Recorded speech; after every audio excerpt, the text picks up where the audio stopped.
Welcome back. My name is Matt Reiners, and I am the co-founder of EverSound, a company dedicated to improving quality of life for older adults by giving them the gift of hearing. Today, I'm joined by my friend, Melissa Banko, founder of Banko Design and BD Studio Collection. I've gotten to know Melissa on the conference circuit, and she's one of those few people that lights up any room that she walks into. She's also the only person when demoing EverSound made me sing Britney Spears to her, and of course I did it. But thanks so much for joining me today, Melissa. And that's how I knew that we would be best friends, is that anytime that there's a request to just like in real time, just start karaokeing, and you did it and you killed it, by the way. So, I Thank you. mean, Interview over. That's all we need. Thank you. thank you, Great. everybody. Have a great day. Matt will be sending out his demo later today. So great Oh job. my Yes. Now, gosh. how many years ago was that? Probably, definitely before the pandemic, Yes, which is definitely. how I think of time now. 2019, probably Yeah. 2018, maybe. And the world and the industry has changed even since then, but you were a Yeah, joy it's to true. me. And you've just blossomed and have been following you, and just so proud of all the things that you are doing and such an advocate for our industry. So thank you for that. Well, it's so kind of you to say, and you're gonna make me blush here, and you can see it across my whole face and head here. But I digress. But Melissa, can you share a little bit of your background and what inspired you to start Banko Design? That is a really good question. I think it was a couple of things. I know it was a couple of things. I worked for a couple big firms here in Atlanta, and the focus for those firms was not senior living. And I did really want to focus on that vertical. I got a taste of it at one of the larger firms I was working at here in Atlanta. And really just fell in love with the vertical. I fell in love with the project type, and the feel good behind finishing a project and watching residents enjoy a space that you've designed, and it worked alongside a team with. But one of the biggest, fuels to starting Banco Design was to be able to provide to our clients a true soup to nuts experience, and being able to provide all of the services in the interior design process, including procurement and install in one place. So we are unapologetically just design here. We work with lots of brilliant architects and other consultants, but we do focus on design here. And we wanted to be able to provide all of those other additives that clients sometimes need to go and find with other consultants: procurement, warehouse installation, art consulting services, even some marketing and branding. And so to be able to provide all of that in one place was what we really set out to do. And quite candidly, we wanted a culture, a work environment that I didn't find anywhere else, and that people who have gravitated to be here also couldn't find anywhere else. So it was, I guess, it was layered, and why we decided to start Banco Design. We're rolling into our ninth year this year.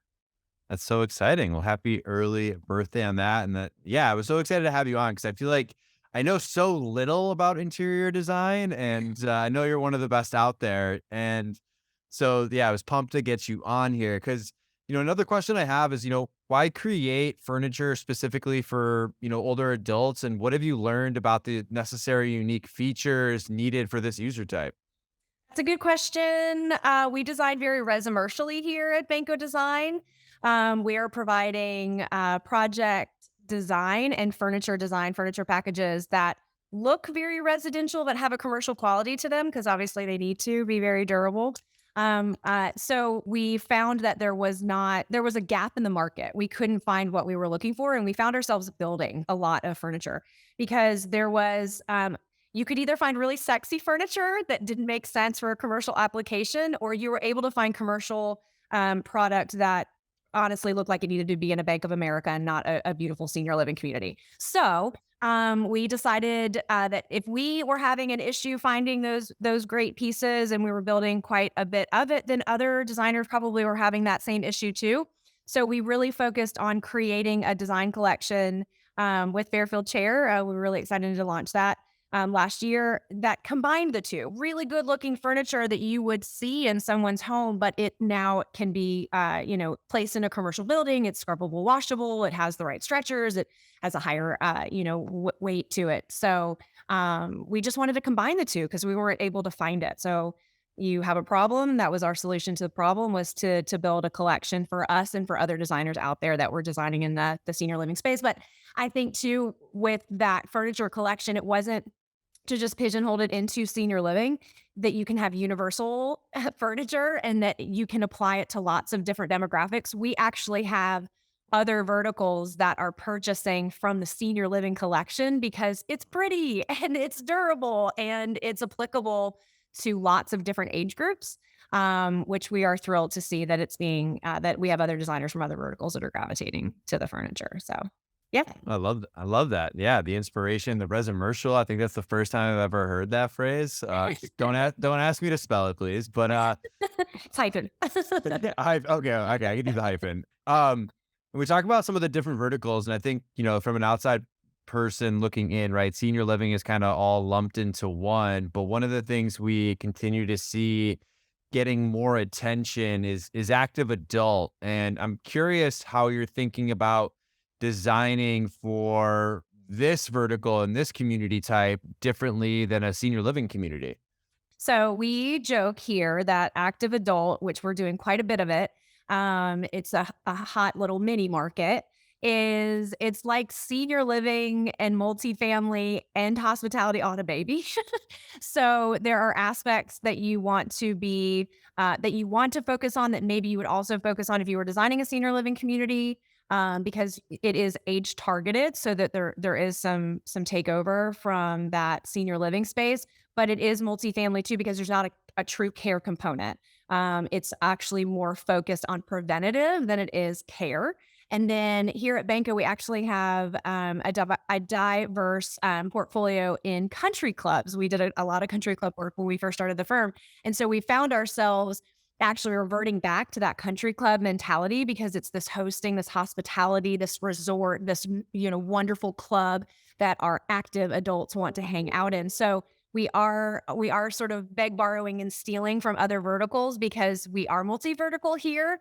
We do a lot of senior living, but we also design for multifamily and hospitality. So it is this wonderful little mashup. As far as a project type, we're really enjoying the active adult communities that we're working on now, and we're so excited to roll those out here in the next couple of years. We have a lot in dirt right now. Yeah, no, it makes so much sense of those like few different things all coming together, having a baby. Cause yeah, it's like a little bit of the best of both worlds. And it's really cool Yes. when you can take inspiration and what's worked in others. And yeah, I think the country club makes perfect sense for that sort of setup. Um, and I know one of the things you mentioned early on, when you're inspired to start Banko Design, was trying to create a culture that you couldn't find anywhere. And, I wanted to spend some time talking to you about culture because, in addition to being a kick-ass founder, you also seem like a kick-ass mom. I think we're Facebook friends or Instagram friends, and I see the posts. But how do you view being a working parent, and, how do you think companies should support families? So that is one thing from a personal standpoint that I honestly didn't find at other firms. I was one of only a couple working moms at the firms that I was at, and it was tough. It was tough having babies and trying to juggle all those things, especially early on, needing more flexibility. And this is, not just for moms. This is for dads. This is for grandparents. This is for parents of animals. Even you have to have balance. You have to have a workplace that supports family first. And I don't think I truly ever had that or found that. Um, we had our third baby, and I was begging for some flexibility from the 9 to 5. And I really enjoyed my job, and I was even then a workaholic, and just needed a little bit of investment in my family, and I just don't feel like I found that. So it was really important when we started the firm that we provided a true work-life balance, which sounds very cliche, but it's very much family first here. There's no such thing as a true interior design emergency, where, if family is needed or you need to be with family rather, that's what comes first here. And we fully realize that if we invest in our folks here, that they're going to be loyal to us and they're going to invest back in us.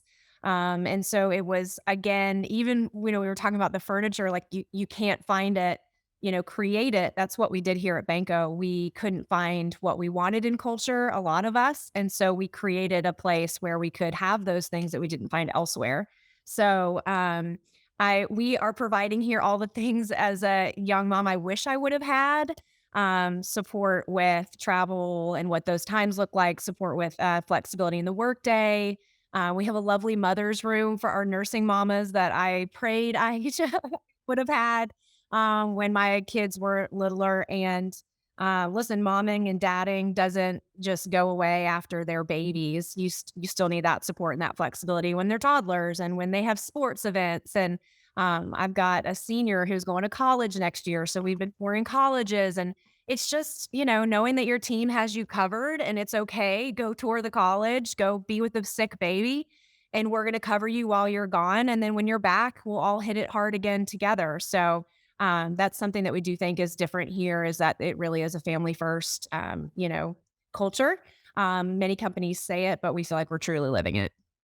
Yeah, it's super important. And, speaking from experience, I'm on the other side of the parenting where, my daughter's not going to college, but going to move up in the daycare here soon, Uh huh. moving a lot more, but, just a year and a half. And yeah, I mean, I've been a part of creating our own culture, but couldn't imagine a culture where like that isn't a priority, right? And I think Right. it's just great for you to go out and create that and give that an opportunity because yeah, I mean, when you always see those interviews with people and what they regret most, it all revolves around family for the most part. They didn't wish that they worked more or did any of that. And that will be there when you get back. And, it's just a great reminder to show that you care about it and like practicing what you actually preach. Yeah. Uh, I was in art school and actually found out that we were pregnant with our first, and I will never forget. I had a professor that said to me, "Okay, you're going to have to pick. You are either going to be a mom or you can have a career, but you can't have both. You need to pick." And I remember saying to myself, "You want to bet?" Oh, I and now I have a fantastic support system, so it's always lovely when folks have that outside of their work family. But you can have both. It's about balance and it's about support and it's about the team that you build around you and the partner that you choose and all those great things. So you can have both. Listen, it's going to always be that juggle that we were talking about. I try to miss very little with the kids, and they have a ton of activities, and sometimes mom is traveling, but I do get a lot, "Wow, you travel so much and you're at this conference and you have to go see a client." And I get a lot of, "You have to do that. I'm so sorry for you." I also don't know that I would get as much of that if I was a male. So, Sorry. it's a lot of like, should you be at home? I have a wonderful husband who's at home with our kids and that works for our family. But I don't have to go and do those things. I'm super blessed that I get to do those things on behalf of the brand.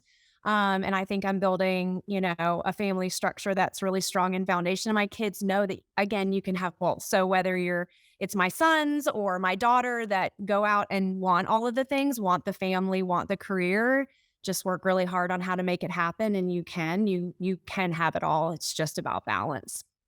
Yeah. And I see that in you, Matt, following you. You are so great about that, and it's been so fun to see you with your little, because you're still driven and you're doing all the things, and you're such a fantastic dad, and you can see that through your posts. So kudos to you, man. You figured it out. Well, I appreciate that. Yeah, I've kind of changed my own philosophy. Is I don't really think it is a balance, more of a blend. And when I can incorporate my family and the things that I'm doing and like get them excited about that, I hope Adelaide will be excited when she's keeps showing up on my posts. But we're working towards that. Yeah, yeah. Uh, but yeah, I mean, it's a great point, and I can't believe that professor said that to you because I even think of my own wife who, is on the verge of getting her second master's, has Amazing. worked full time, was pregnant, and has basically gone through an MBA program, being pregnant, working full time, and now being a mother to a year and a half old. And I think as much as she supports me and the stuff that I do and the travel that I do, it's definitely a two-way street on that. And just grateful that we can be, in that journey together here. Absolutely. We're built for each other. There's nothing in life that we're really supposed to do solo. And that's in work, that's in our, our family and all the things that we do. It's all about people. And if you put them first and you work together, there's nothing you can't do. Just, again, built for each other. Yeah. It's a thing. Yeah, and one of the questions I have, because I would guess that when you think of your family first culture and all of that, that probably hasn't changed much before the pandemic, during the pandemic, and after pandemic. But has your philosophy just like on culture had changed at all as we're going through the pandemic there and really embracing that working from home philosophy there for a while? Not really. When we started the firm, we did equip all of our team members with laptops, and that was not really found at a lot of other firms. It was still, you're in the office and you're working at a desktop. So we were set up for success in the beginning of the pandemic because we were already equipped to work remote. Um, Listen, in our industry, we are creatives and we are designing every day. And so it was essential that we continued that. We figured out how to do it on a screen, but when it was safe enough, we were pretty quick to come back into the office together and to be back in a studio. But I think the thing that changed about us and our mindset with the pandemic was it drove home that we were built for each other mentality and that you had to ever more work as a team and that we needed each other in that creative process to bounce ideas off of. It was stifling as an artist to be at home by yourself and to not have your team there because even on a screen, it's not the same thing as being in a room with people's energy. And it was hard to not be with our clients because we're so relationship driven. So to not have them in the same room and like feed off of what they were thinking and being in real time with them face to face. And then of course it was, an educational process with how important it was that we were designing communities that brought people together.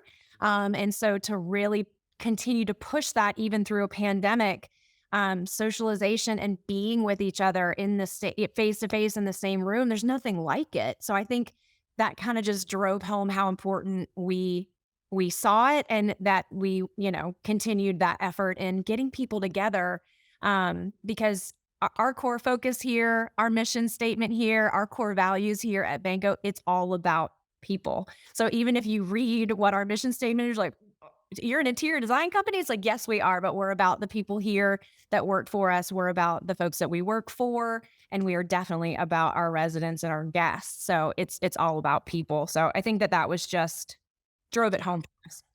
Yeah, makes sense. When you can do that, yeah, I can't imagine a creative just sitting in a room by themselves and they need to really just share those ideas. And I think there's pros and cons to each, but definitely understand that and being in the same room and really doing that. And yeah, knowing you're definitely people first. So well, one of the questions I want to go back to, being a working parent, right? Do you have any lessons that you've learned that you would want to share with our listeners? I think, especially if I have younger parents that might pose that question to me, I'm, a season ahead of some of our working parents here. It is that if you have the right team behind you, and they have your back, which we do here at Banco, don't miss the things. Don't miss the ball game. It's okay to say I can't travel that week because I've got a dance recital I've got to be at.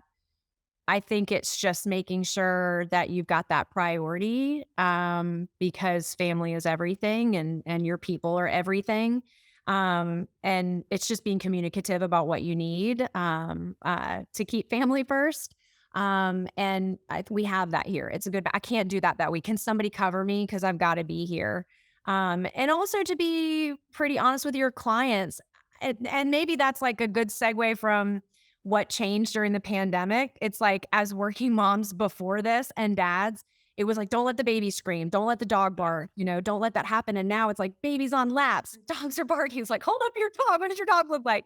So I do love that the pandemic kind of humanized all of us as team members. And I think that that's really cool. I wish that would have happened earlier on in my career, maybe not with the pandemic, but just being able to have those conversations about kids and grandkids. And that's a common link with a lot of us is family and what we do, even, kids and stuff aside. It's like what you do outside of being your job, what are your activities that you like to do that again fuels that whole relationship. So, um, I think that again, it sort of humanized that experience. But my advice would be don't miss the things. Put the kids first. You're never gonna regret that you did. Yeah, that's a great point. And yeah, I love, yeah, definitely. I noticed during the pandemic, it normalized a lot of those things. I remember I had to moderate a panel. There's like 350 people on it. My daughter came home sick from school, and my wife had to go somewhere. So she's literally laying on my chest the entire time. And, and probably a few years ago, they'd be like, what the heck is this guy doing? But now it's like, hey, we got to roll with the punches and just like ultimately got to do what's setting our family up for success and, really trying to bring that home. Well, and it's what Uh, you're teaching them too, right? yeah. We did a little interview recently for a little award show, and somebody asked me what was your proudest moment to date, and it wasn't even it was about the firm, but it was that my daughter who is 18 and trying to be cool for an 18-year-old, that's really hard, and she said to me, we're my friends and I are so proud of you. Like what they call me boss lady Melissa. And they're like, just to be boss lady work, that's so cool. And that was like a huge moment for me as a mom to go, wow, she's been watching these years. And I felt guilty, building the business and the brand. And she was alongside me and she's proud of it. And so that's all you can hope, when they grow up that they see that the hard work was also for them. Yeah, absolutely. I love that.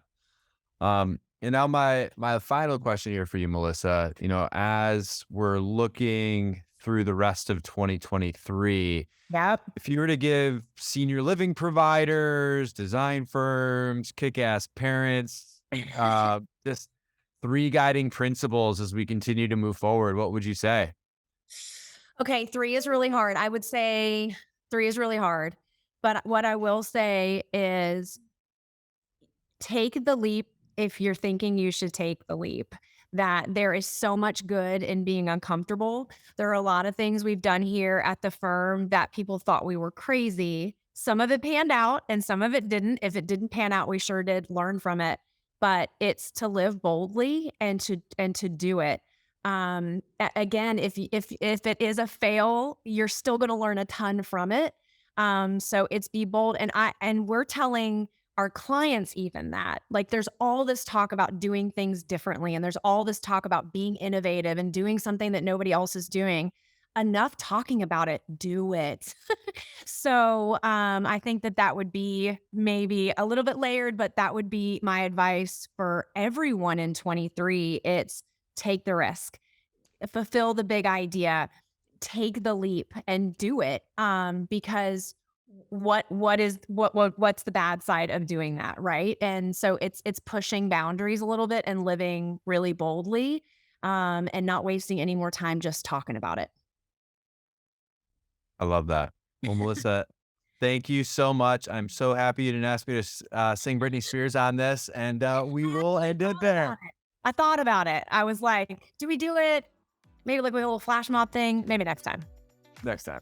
We'll have you back on. Well, thank you so much for joining us here today, Melissa, and our listeners will get a lot out of this. Appreciate you. It was good to talk to you. I'll see you soon.